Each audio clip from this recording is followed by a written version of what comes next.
Farms in the sky, groundbreaking approaches, and making sure there's enough food for a growing population. As urbanization accelerates, farming methods are at the intersection of technology and agriculture, nurturing a more food-secure future. Welcome to The Exchange from our studio here in Doha. Coming up on this episode, we sit down with His Excellency Fahad Al-Attiyah, Executive Director of Qatar's Caravan Earth Foundation, to talk about the challenges of food security for small states. And later on the show, we speak to Daniel Khashab, CEO of the startup Choco, who's created a tech platform to combat food waste. The quest to feed 8.2 billion people without depleting the planet's resources has never been more important. The UN aims to end food insecurity and malnutrition by 2030.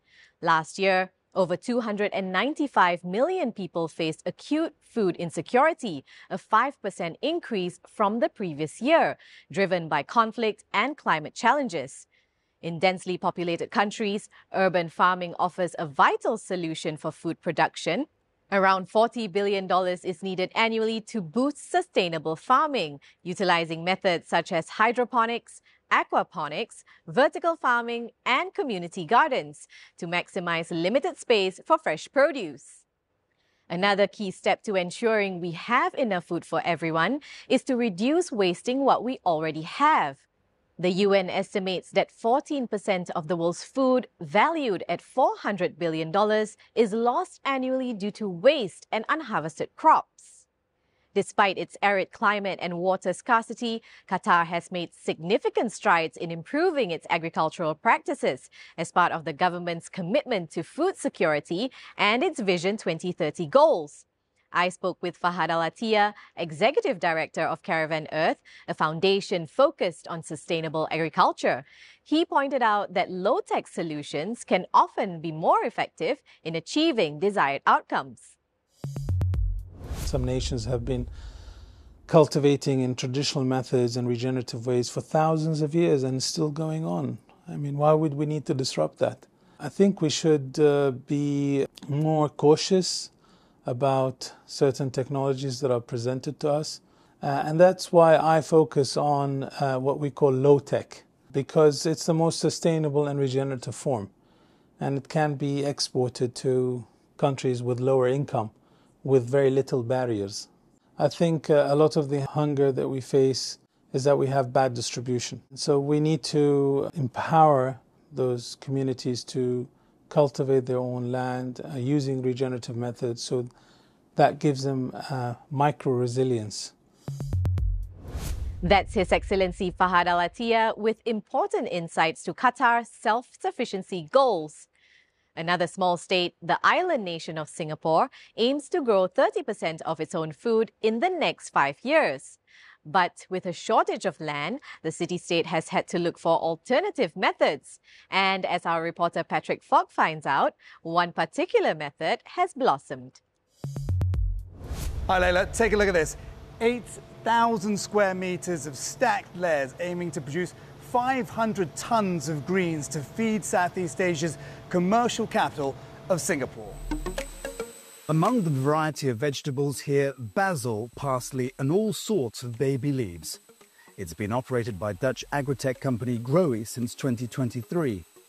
Like several others that have ventured into vertical farming in Singapore, the previous operator folded because it wasn't commercially viable. Yusnida Yunos is Growy's Singapore country manager and says it's learned from others' mistakes.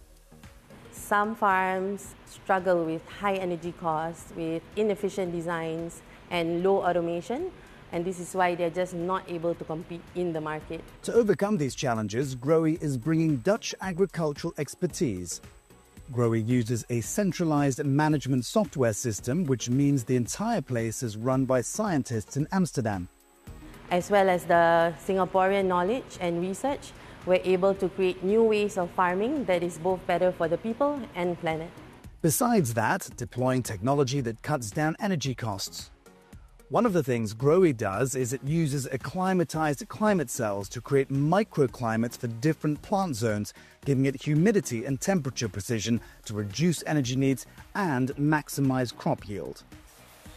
Right now, Singapore only produces about 3% of its own food. But the COVID pandemic, supply chain disruptions and soaring inflation have highlighted the need for it to be more self-sufficient. Growy seems bullish business will sprout. Already, it's planning a second farm in Singapore to grow strawberries, mushrooms and more.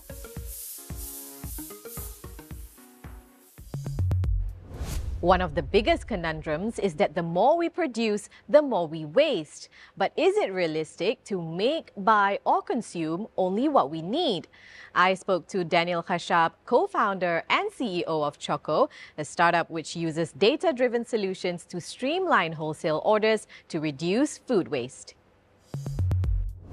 The food supply chain is a very long chain that starts somewhere with the farmer and ends usually in a very different country with the consumer. Food distribution should use AI to understand in real time how much they are selling, where they are buying from, and to use algorithms that can actually predict demand patterns. So Choco's vision is to enable a sustainable food system. And that means a system on which every single player is connected, a system that makes sure that we have sufficient food at all the places where we need it, but that we don't grow more than what we sufficiently need.